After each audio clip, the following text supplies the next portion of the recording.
찬양합니다. 우리 주님의 은혜와 평강이 넘치기를 빕니다.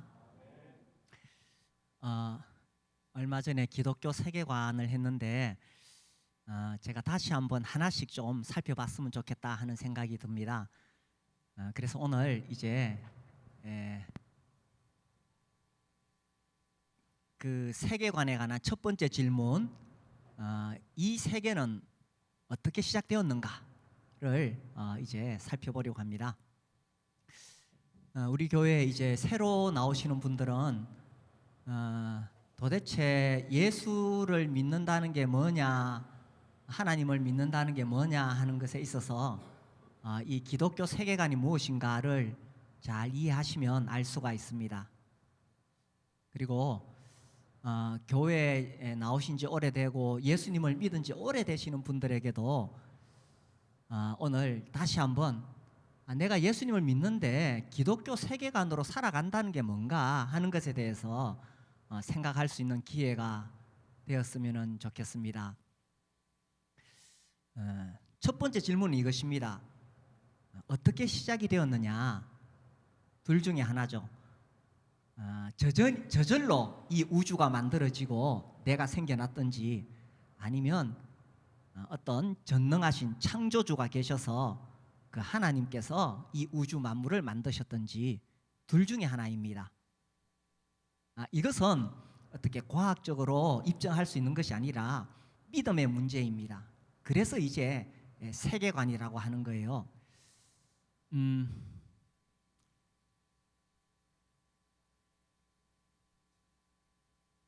그래서 우리가 살고 있는 이 세계, 우리가 보고 있는 것들, 이 우주 만물이 이게 우연의 산물이냐 아니면 창조주의 작품이냐 하는 것입니다. 어떻게 생각하십니까? 우연히 오랜 세월, 이게 이제 진화론에서 매우 중요한 두 단어가 이겁니다. 오랜 세월 우연히 이렇게 생겨졌다, 만들어졌다. 그에 비해서 아니야, 이것은 우연의 산물일 수가 없어. 창조주가 만드신 거야. 오늘 제가 벌 이야기를 하려고 해요. 이 벌에 대한 이야기 참 재밌는 게 많은데 뭐 이 시간 다 할 수 없고, 이 벌이 이제 꽃이 있는 곳을 먼저 발견하면 벌집에 돌아와 가지고 야, 내가 꽃을 발견했다 이렇게 알려줍니다. 이게 벌의 춤이라고 하죠. 아마 들어보셨을 거예요. 그래서 저 위에 그림처럼 벌이 뱅뱅뱅뱅 돌면은 100m 안에 꽃이 있다는 뜻입니다.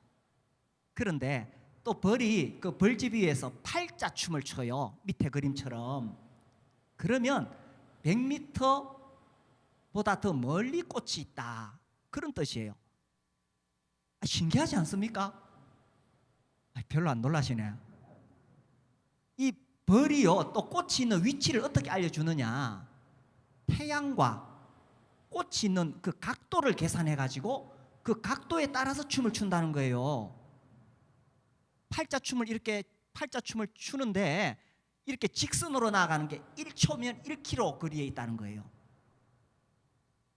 심지어 가만히 조사를 해보니까 이 꽃이 어느 위치에 있고 그 꽃에서 나오는 꽃가루가 어떤 종류인 것까지도 알려준대요. 이걸 연구해 보니까 뭐 1528가지 벌들의 언어가 있다, 이렇게 말합니다. 제가 지금 뭐 창조과학 설명하려는 게 아니라 그냥 예를 하나 든 거예요. 아니, 저게 우연의 산물이겠어요? 아니면 창조주께서 저 벌에게 지혜를 주신 걸까요? 그 외에도 벌 이야기는 굉장히 많습니다. 뭐 그 외에도 수많은 이 새 이야기, 뭐 딱따구리, 그죠? 뭐 이런 것들, 이런 거 하나하나 관찰해 보면 이게 우연의 산물이냐, 창조주의 작품이냐 하는 거예요. 이제 근대 과학이 이제 16세기, 17세기 발달해가는 과정에서 뭐 코페르니쿠스부터 시작해서 케플러, 갈릴레오, 그 다음에 정말 이 근대 과학의 문을 활짝 연 사람 뉴턴, 아시죠? 뭐 사과가 떨어지는 걸 보고 만유인력의 법칙을 발견했다 그러는데, 이 사람들 다 하나님을, 창조주 하나님을 믿었던 사람들입니다. 이렇게 생각했어요. 하나님께서 만드셨기 때문에 이 우주 만물에는 아주 질서정연한 법칙이 있을 것이다. 내가 그걸 한번 찾아봐야 되겠다. 케플러가 그렇게 고백했는 거예요. 그래서 케플러의 1법칙, 2법칙, 3법칙 배우나? 고등학교 때 우리 다 배워서 막 시험 쳤는데, 제가 오늘 우리 청소년들하고 만찬 예배 드렸어요. 넷째 주는 청소년들하고 만찬 예배 드립니다. 제가 보이지 않더라도 이상하게 생각하지 마세요. 이걸 이제 나중에 뉴턴이 이 수학 공식으로 다 풀어내거든. 그러니까 이 사람들은 기본적으로 이 우주 만물에는 어떤 일정한 규칙, 질서, 법칙이 있을 것이다 라는 확신이 있었어요. 그걸 찾아내기 시작한 게 근대 과학의 발전의 이 핵심이 된 거예요. 근데 또 학교에서는 진화론을 배우잖아. 아이고 많이 배웠지. 나도 학교 갈 때 많이 배웠어요. 이 해켈의 배아 발생도 1860년, 그러니까 종의 기원 나온 그 다음 해인데, 저게 조작이라고 계속 학자들이 이야기하는데도 끝까지 교과서에 실리다가 나도 학교 다닐 때 배웠거든. 지금도 실려 있을 거예요. 저게 1997년도에 한 140년 지나서야 과학자들이 공개적으로 발표했어요. 이거 사기다.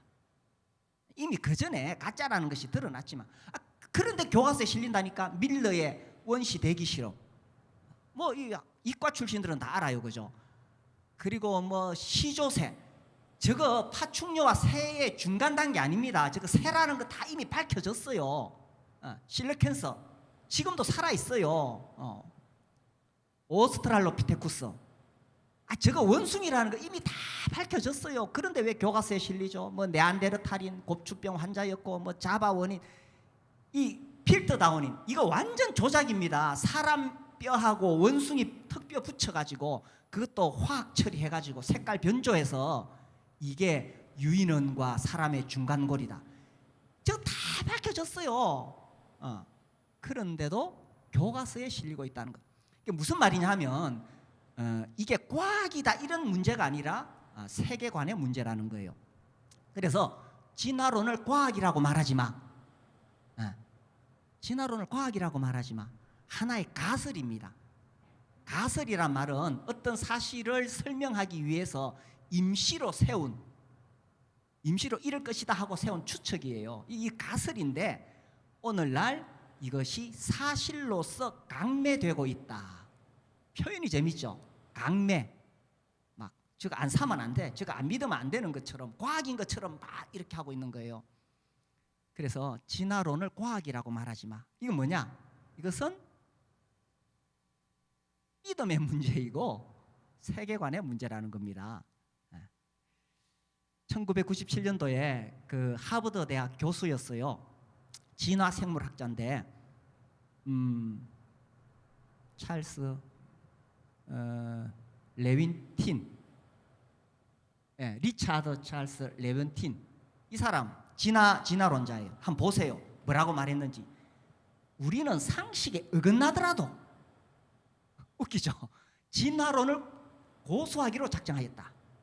이게 사실이 아니고 과학이 아니더라도 우리는 목숨 걸고 진화론을 지킬 것이다. 이게 과학자가 할 말이에요.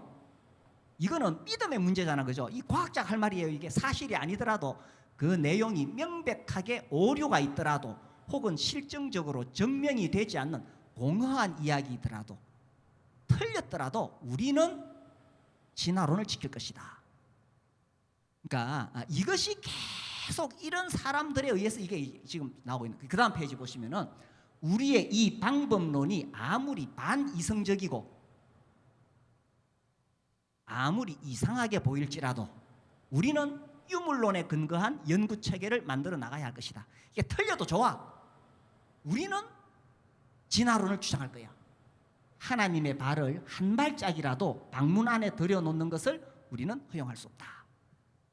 그러니까 하나님이 만드셨다, 뭐 이런 거 절대로 우리는 받아들이면 안 된다.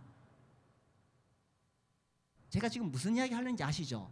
이게 결국은 진화론이냐 창조냐, 이것은 과학의 문제도 아니고 사실의 문제도 아니고, 왜? 아무도 못 봤으니까. 이건 세계관의 문제라는 거예요. 그런데 우리가 가만히 살펴보니까, 이 우주 만물을 살펴보니까, 아까 벌을 하나 예로 들었지만 이게 우연의 산물이겠느냐 아니면 창조주의 작품이겠느냐는 거죠. 그래서 이 우주와 이 세계가 어떻게 만들어졌느냐 하는 것입니다. 근데 이제 중요한 게 있어요. 이 우주 만물이 이렇게 질서정연하고 오묘하다고 해서 이것 자체를 숭배하는 것, 이게 바로 우상 숭배예요. 구약 성경은 아주 오래전에 뭘 가르쳤냐 하면, 자, 이게 우주다. 우주 밖에 절대적인 분이 계신다는 거예요. 이 절대적인 하나님이 이 우주 세계를 만드시고 이것을 운행하신다는 이야기입니다. 중세시대에 이 줄리안이라는, 놀위치의 줄리안이라는 신비주의자가 있는데, 이분 이야기 재밌는 게 많아요. 개암이라고 번역되었는데 말하자면 도토리예요. 도토리 가지고 놀다가 이 도토리가 바로 피조 세계 전체다. 하나님께서 이 우주가 얼마나 광대하고 큽니까? 근데 이 큰 우주를 하나님이 도토리를 가지고 놀듯이 가지고 노신다는 거예요. 그러니 우리가 절대적으로 예배를 드려야 할 분은 이 우주 세계가 아니라 도토리처럼 가지고 노시는 그 하나님께 우리가 예배를 드린다는 거예요. 그 하나님께 찬양을 드리고, 이렇게 놀라운 우주를 만드신 그 하나님을 찬양하고 노래하는 거지요. 제가 대학교 1학년 때 물리학 교수님께서 창조과학 특강을 하셨어요. 이제 거기 갔다가 저는 처음으로 이게 이 성경을 과학적으로도 설명할 수 있구나. 물론 과학으로 성경을 다 설명 못해요. 그런데 그런 부분이 많이 있어요. 눈이 떠여졌는데, 이제 이분이 뭐 여러 가지 이렇게 쭉 설명하시면서 특히 노아 홍수가 중요해요. 이게 이제 화석이 만들어지고 이런 데서 노아 홍수가 굉장히 중요해요. 이거 다 설명하셨어요. 다 저도 이렇게 이해가 되고 납득이 되었어요. 근데 이분이 마지막에 뭘 보여주셨냐 하면은 나리꽃을 하나 딱 보여주셨어요.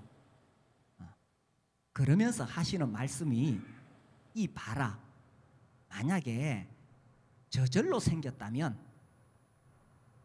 우연의 산물이라면 저렇게 꽃이 아름다울 필요가 있겠느냐. 저는 거기에 굉장히 동감을 합니다. 그렇죠. 저절로 이 우주 만물이 만들어졌다면 굳이 저렇게 아름다울 이유가 뭐 있어요.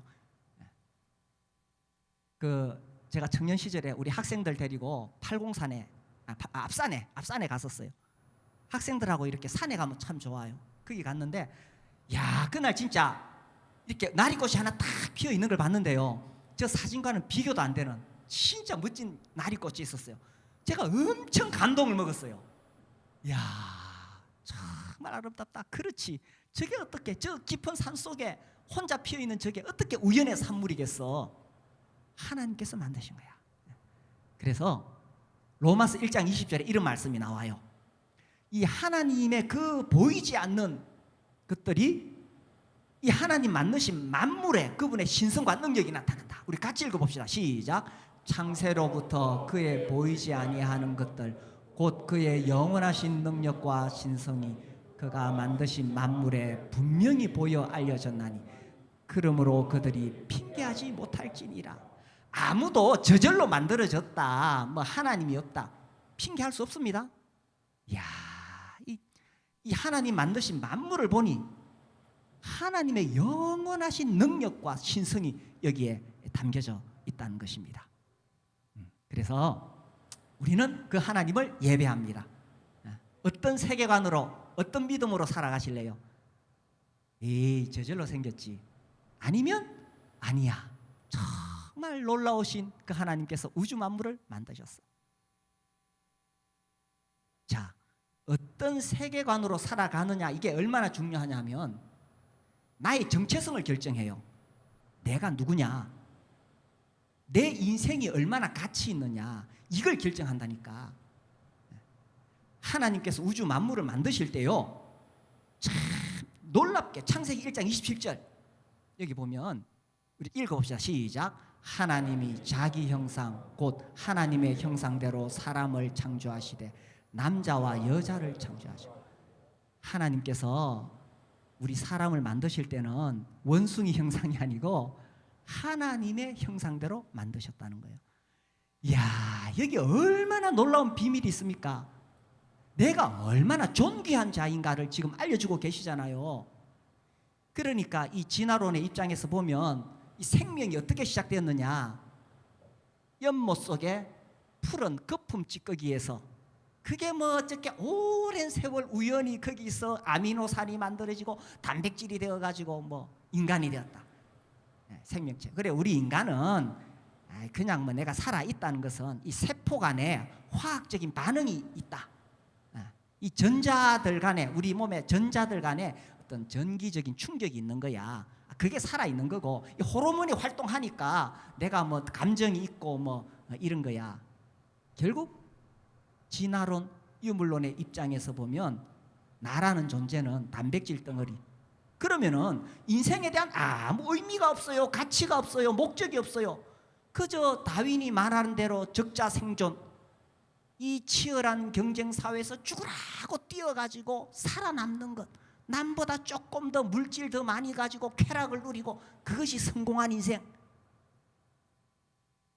이게 세속적인 세계관이고요. 안타깝게도 이런 것들이 교회도 자꾸 밀려오고 있다는 거예요. 그러나 우리는 그런 걸로 내 인생의 가치가 매겨져서는 안 돼. 어떤 직업을 가지고 있느냐, 얼마나 돈을 많이 가지고 있느냐, 소비 수준이 어떠냐, 어떤 차를 몰고 다니냐, 이런 걸로 우리의 가치가 매겨지면 안 돼. 우리 청소년들 외모로 키로 이런 걸로 내 인생의 가치가 매겨지면 안 돼. 나라는 인생은, 나라는 가치는 하나님의 형상대로 만들어진 정말 존귀한 자라는 거예요. 아멘이십니까? 나의 가치. 우리가 살다 보면 참 어렵고 힘들 때가 있어요. 인생 포기하고 싶을 때가 있어. 그런 적 있었나요? 우리나라가 OECD 국가 중에 자살률 1위래요. 그 소식 얼마나 우리를 슬프게 합니까? 나의 존재 가치를 몰라서 그래. 비록 내가 가진 거 없고 배운 거 없고 잘난 거 없지만 나는 하나님의 형상대로 만들어진 사람이에요. 나의 존재 가치가 얼마나 놀라운지 몰라요. 그래서 나의 존재 가치를 깨달으면서 새로운 인생이 시작하는 거예요. 그래서 우리는 단백질 덩어리가 아니라는 겁니다. 우리는 단지 그 원숭이가 진화돼선 인간이 아니라는 거예요. 필립 얀시라고 미국에 아주 잘 알려진 기독교 저술가가 있어요. 우리나라에도 그분의 책이 많이 번역되었어요. 그분 책 많이 보셨죠? 필립 얀시. 이분이 어렸을 때 자기 형하고 교회를 갔는데, 이 교회가 아주 근본주의적인 폐쇄적인 교회고 심지어 인종차별하는 그런 분위기였대요. 미국에 좀 그런 데가 있잖아요. 아이고, 내가 이래가지고 어떻게 교회 다니나, 나는 이런 신앙 안 가지고 싶어 하고 신앙을 버렸어요. 그런데 나중에 이 사람이 하나님을 믿게 된 것은 아무리 봐도 이건 저절로 된 게 아니야 하면서 3가지를 이야기하는데, 이 자연의 아름다움, 그리고 클래식 음악, 그리고 사랑의 전율. 이거는 그냥 단백질 덩어리가 이게 느낄 수 있는 게 아니야. 이건 정말 하나님의 작품이야. 이렇게 된 거예요. 그렇죠. 자연의 아름다움. 이 아침에 이렇게 웅장하게 떠오르는 해와 저녁의 노을. 우리가 무슨 뭐 유명한 관광지에 안 가도 그죠? 저도 지난번에 제주도에 가니까 여기 일몰 광경이 최고라고 또 저를 굳이 데리고 가더라고요. 거기서 이제 일몰 광경을 봤어요. 근데 저는 이런 추억이 있어요.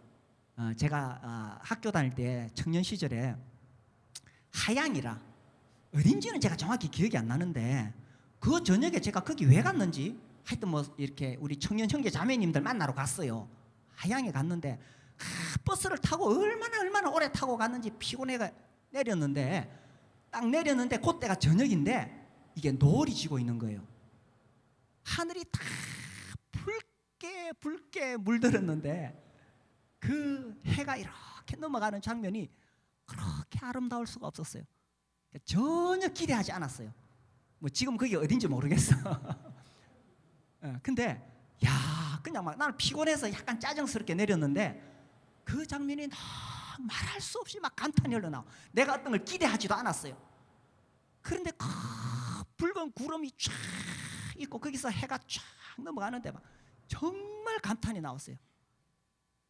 저 아침 해와 저녁 노을, 밤하늘 빛난 별, 참 아름다워라. 우리가 노래하잖아요. 참 아름다워라. 주님의 세계는 저 아침 해와 저녁 노을, 밤하늘 빛난 별, 망망한 바다와 늘 푸른 봉우리, 주 하나님의 영광을 잘 드러내도다. 그렇죠. 이 자연의 아름다움, 이게 어떻게 저절로 만들어졌겠느냐. 화가가 그림을 그려도 그 사람의 개성이 나오고, 그죠. 음악가가 노래를 지으면 거기 그 사람의 개성이 있는데, 나리꽃 만드실 때 하나님의 그 아름다운 성품이 거기 묻어 나오잖아요. 네, 그죠. 그리고 이분이 클래식 음악, 사라사테의 지고이네르 바이젠을 들었을 때 저는 정말 심장이 막 찌릿찌릿했어요. 들어봤어? 제가 고등학교 때 들었다 그러니까 제 아내가 약간 의심스러워 하더라고요. 당신 수준의 무슨 고등학교 때 무슨 그런 음악. 제가 진짜 고등학교 때 들었어요. 그 바이올린 선율이 쫙 흐르는데요, 정말 막 가슴이 막 찌릿찌릿했어요. 나중에 들어봐. 사라사테의 지고이네르 바이젠. 내가 무슨 말 하는지 알 거야. 이게요, 이게 음악이라는 게 이게 다 이게 질서와 규칙이잖아요. 이 공기의 진동, 하나님의 법칙, 그 질서 정량, 그 속에서 우리의 심장을 막. 그러니까 이 빌리비안 씨가 이건 우연히 저절로 될 수 있는 게 아니야. 하나님이 계시고 우리가 그런 것을 느낄 수 있도록 나를 그렇게 만드신 거야. 그죠? 그럼요. 우리 인간은 저절로 만들어진 것이 아니라 하나님의 형상대로 지음받은 하나님의 작품입니다. 나의 가치를 아는 게 필요해요. 대한민국에 한동안 뭐 흙수저, 금수저 뭐 이런 말이 나더라. 이거 진짜 세속적인 말이에요. 그런 말 쓰면 안 돼. 예수 믿는 사람들은. 그래서 막 금수저 어깨 피고. 우리는 무슨 수저인지 알아? 우리는 신수저야. 이 금수저하고 비교도 안 돼. 하나님의 형상대로 만들어졌어요. 그죠? 근데 이제 우리가 예수 믿고 하나님 믿지만 이걸 자꾸 잊어버릴 때가 있어요. 왜 그러냐 하면 우리가 살아가고 있는 세계가 다 세속적인 세계관, 다 진화론, 유물론, 무신론. 물고기가 어떤 물에서 노느냐가 중요하잖아요. 그 물이라는 것은 문화를 이야기해요. 문화. 어떤 문화 체계 속에서 사느냐 중요한데, 그러니 예수 믿는 사람들끼리 모이는 그 자리가 매우 중요하다는 거예요. 안 그러고 세상 사람들 모이는데 내가 앉아 있으면 그 계속 이거 들고 검색하면은 이거 계속 세속적인 세계관, 세속적인 가치관이 계속 들어와. 그러니까 단백질 덩어리니까 이 치열한 경쟁 사회에서 적자 생존, 그쪽으로 막 그게 성공인 것처럼 달려가게 되는 거예요. 우리는 그런 존재가 아니에요. 나는 하나님의 형상대로 만들어졌고, 나의 가치. 그러니까 예수 믿는 사람들 모이는 그 자리에 가야 우리가 다시 한번 정신을 차리게 되는 거예요. 기독교 세계관, 성경적 세계관. 그래서 하나님이 나를 하나님의 형상대로 만들어져서 나의 이 가치를 깨닫도록 어떻게 하시느냐, 하나님과 교통할 수 있도록 만들어 주셨다는 거예요. 요새는 개를 사랑하잖아요. 그죠? 요새는 참 개가 거의 사람 반열에 올라 있지만, 그러나 개하고 사람은 이게 차원이 달라요. 물론 뭐 여기 애완견 키우시는 분들에게 죄송한 말씀입니다. 진짜 개 키우면 막 자기 자식처럼 된다 그러더라고요. 죄송한 말씀이지만 개는 개일 뿐이에요. 뭐 저 독일 세파트가 그렇게 머리가 좋다며 IQ가 80이 넘는다는데 그 세파트가 기도하는 거 봤어요? 개는 개일 뿐이에요. 그러니까 개와 사람은 수준이 달라. 하나님은 삼위일체이신 하나님, 성부, 성자, 성령께서는 그분 세 분이 사랑의 관계 공동체로 맺어져 있는데 그 사랑의 공동체 안에 또 다른 존재를 넣어서 사랑의 공동체 안에 넣기를 원하셨어요. 그래서 우리를 만드실 때에 사랑하려면 수준이 같아야 되잖아요. 그죠? 수준이. 그래서 우리를 하나님의 형상대로 만드신 거예요. 그래야 하나님하고 나하고 수준이 같거든. 물론 내가 하나님께 불경스러운 무슨 말이냐면 내가 하나님의 형상대로 만들어졌기 때문에 나는 하나님과 교통할 수 있는 자격이 있다는 뜻이에요.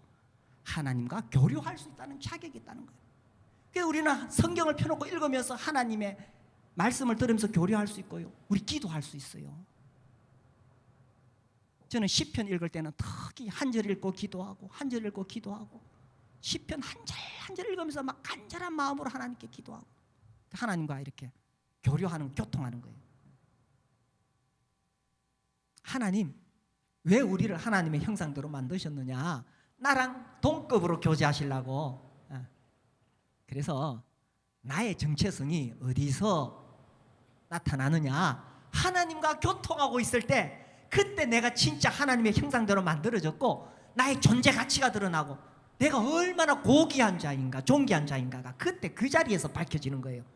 세상 사람들 모인 그 자리 가면 난 또 그렇게 살아야 돼. 또 치열하게 돈 벌려고 또 그렇게 살아야 돼. 그래서 동창회 갔다가 자존심 상해서 돌아오는 거예요. 네.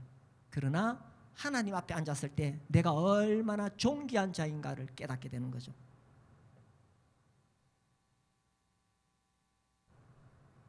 그래서 하나님의 형상대로 만드셔서 하나님은 우리를 향한 목표가 있어요. 그게 뭐냐? 이사야 43장 7절 말씀. 예, 하나님께서 이거 이스라엘 민족을 향한 이야기지만 또 우리에게도 적용됩니다. 우리 같이 읽어봅시다. 시작. 내 이름으로 불려지는 모든 자 곧 내가 내 영광을 위하여 창조한 자를 오게 하라. 그를 내가 지었고 그를 내가 만들었느니라. 하나님께서 하나님의 영광을 위하여 나를 하나님의 형상대로 만드셨다는 거예요. 그래서 우리의 삶을 통해서 하나님의 영광이 드러나야 돼요. 이거 무슨 대단히 위대한 일을 하는 그런 사람들에게만 해당되는 게 아니에요. 우리 각자가 다 하나님의 형상대로 만들어졌기 때문에 내 능력의 크고 작음을 떠나서 우리는 다 하나님께 영광을 돌릴 수 있어요. 어떻게 영광을 돌리느냐? 나 비록 가진 거 없고 잘난 거 없어도 난 하나님께 영광을 돌릴 수 있어. 하나님의 형상대로 만들어졌기 때문에 우리가 주일날 이렇게 와서 예배드리는 이 자리야말로 하나님께 영광을 돌리는 자리예요. 우리가 하나님을 높이는 찬양을 불러요.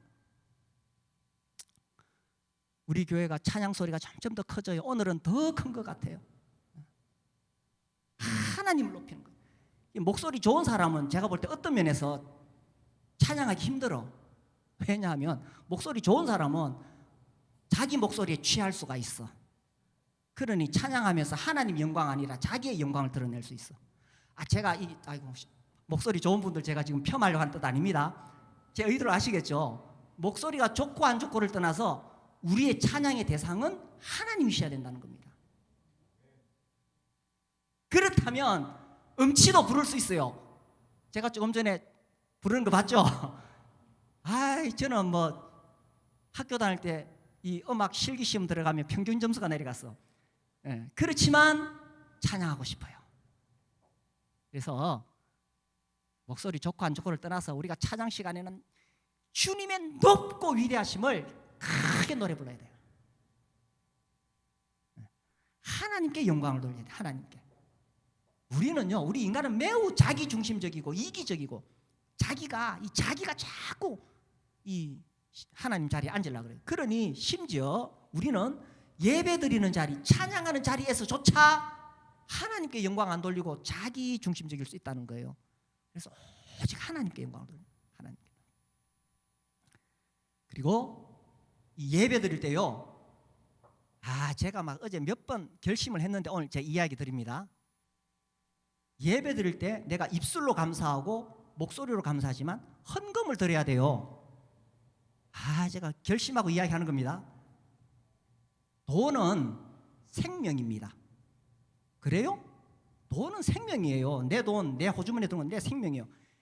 하나님이 정말 나의 주인이시고 하나님이 내 인생의 주권자라는 사실을 말로 아니라 봉투를 드림으로 하나님이 나의 주인이시라는 것을 드러내는 거예요. 이게 하나님께 영광을 돌리는 거예요. 그래서 10분의 1을 하나님께 드리는 것은 율법을 떠나서 하나님께 영광을 드러내는 거예요. 10분의 1을 하나님께 드리고 나머지 남은 것 중에서 10분의 1은 청소년들 나중에 돈 벌면 10분의 1을 하나님께 드리고 남은 것의 10분의 1은 나중에 돈 벌면 부모님께 드려야 돼. 네. 나를 낳아주시고 생명을 주시잖아. 나를 길러주신 부모님께 드리는 거예요. 제가 지난주에 컨퍼런스 갔다 왔잖아요. 그 컨퍼런스 가니까 그 강사님이 막 계속 이거를 자기 자녀들 어렸을 때부터 가르쳤대. 그래 드디어 이제 막내가 이제 취업을 해가지고 이제 그 달부터 받는데요. 돈은 생명이에요, 그죠? 그래서 내 생명의 근원이신 하나님께 드리는 것이고 부모님께 드리는 것이고, 그래서 그 자리에서 내가 하나님의 영광을 드러내는 거예요. 내가 섬김으로 하나님의 영광을 드러내는 거예요. 우리 주님이 제자들의 발을 씻어주셨어요.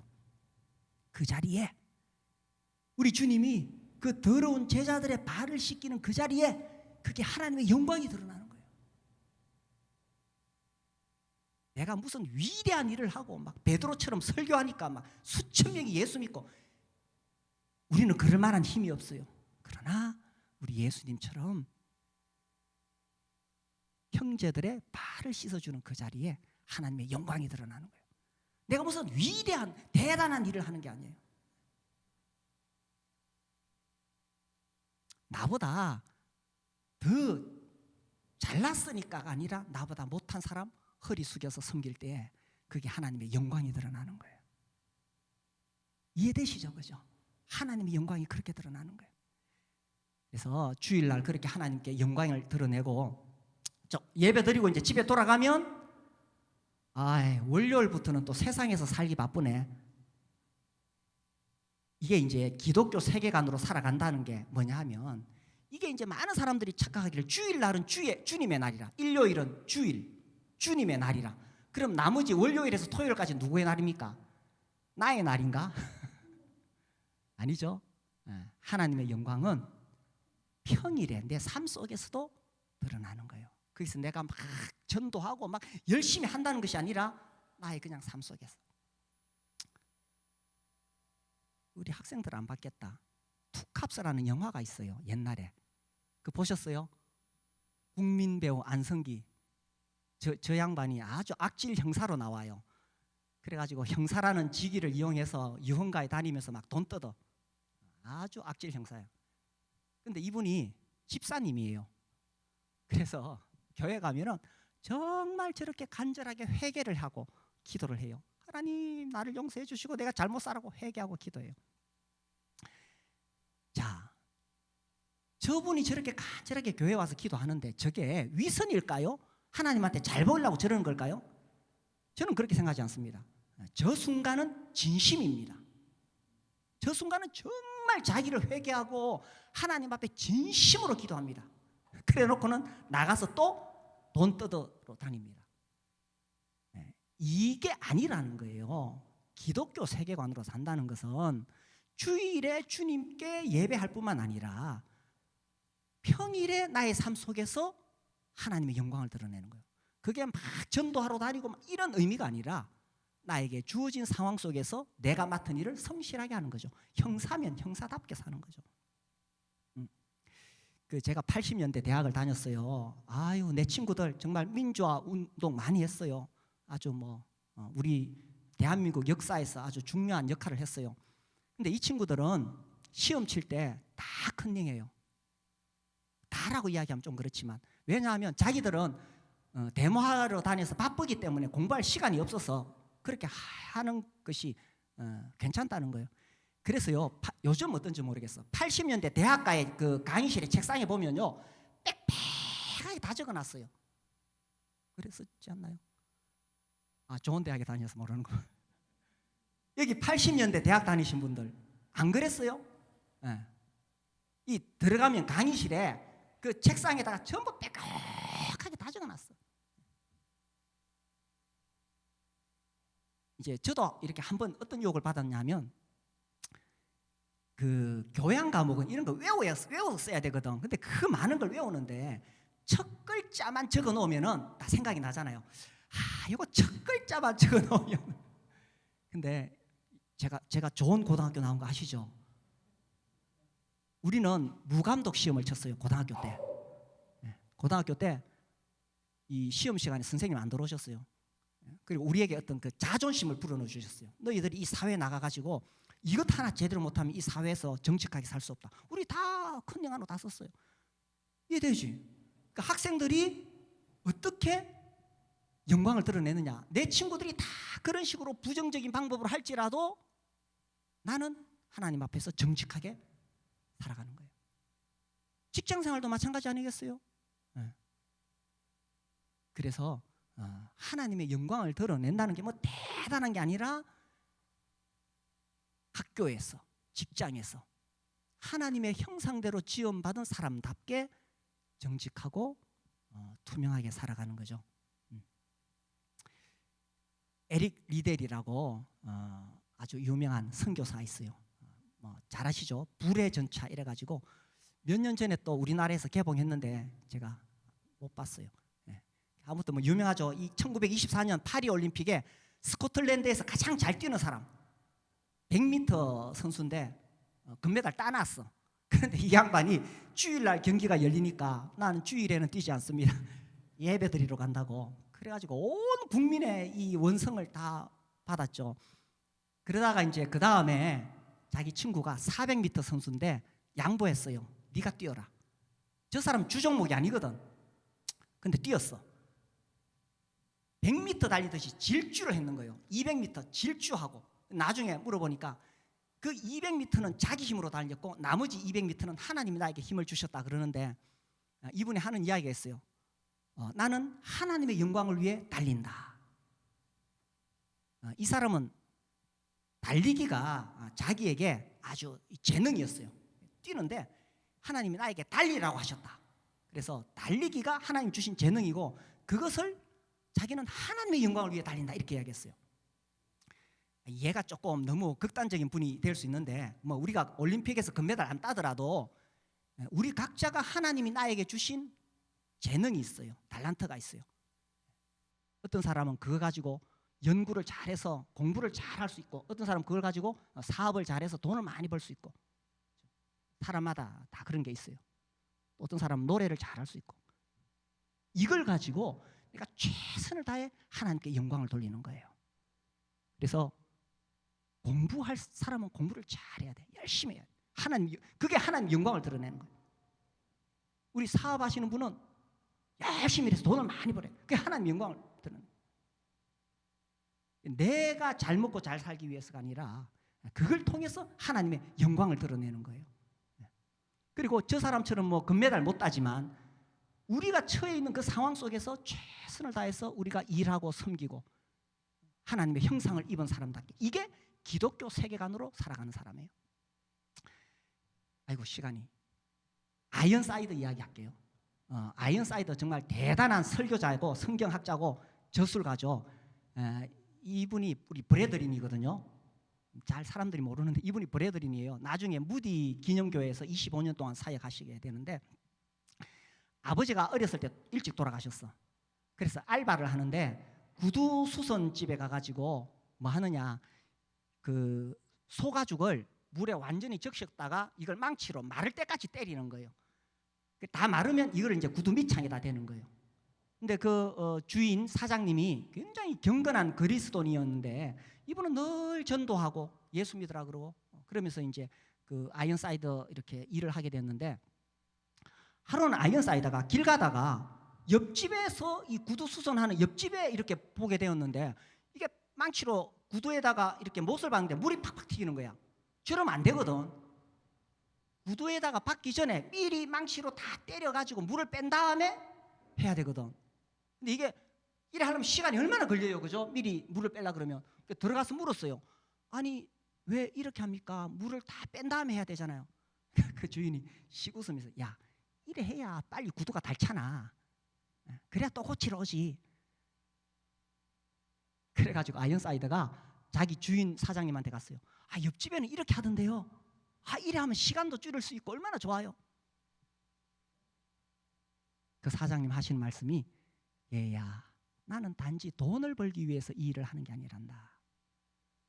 나는 하나님의 영광을 위해서 구두를 고치고 있다. 내가 마지막 날 주님 앞에 섰을 때 그 심판대 앞에 내가 평생 고쳤던 구두를 우리 주님이 한 무더기 쌓아 놓으실 것이다. 그리고 주님 말씀하시, 아이고 네가 고친 구두 봐라. 네 평생 저렇게밖에 못 고쳤느냐. 그런 꾸중을 듣고 싶지 않단다. 주님이 너 정말 성실하게 구두 잘 고쳤다.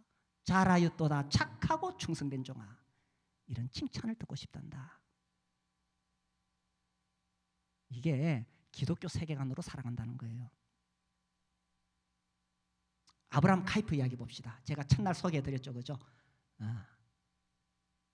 우리 읽어봅시다. 시작. 우리 인간 삶의 모든 영역에서 만유의 주제이신 그리스도께서 나의 것이다 라고 외치지 않은 영역은 한치도 없습니다. 그럼요, 우리가 주일날 교회에 와서도 그리스도의 영역이고 내일 학교에 가도 직장에 가도 거기서도 그리스도의 영역입니다. 그래서 거기서 나는 세상에 그런 사람들하고 달라요. 나는 하나님의 형상대로 지음받은 존귀한 자예요. 그래서 나는 하나님의 영광을 드러내야 돼요. 그것을 통해서 하나님께 영광이 돌아가는 거예요. 내일 출근하셔서 곳곳에서 하나님의 영광을 드러내실 수 있게 되기를 바랍니다. 기도하겠습니다.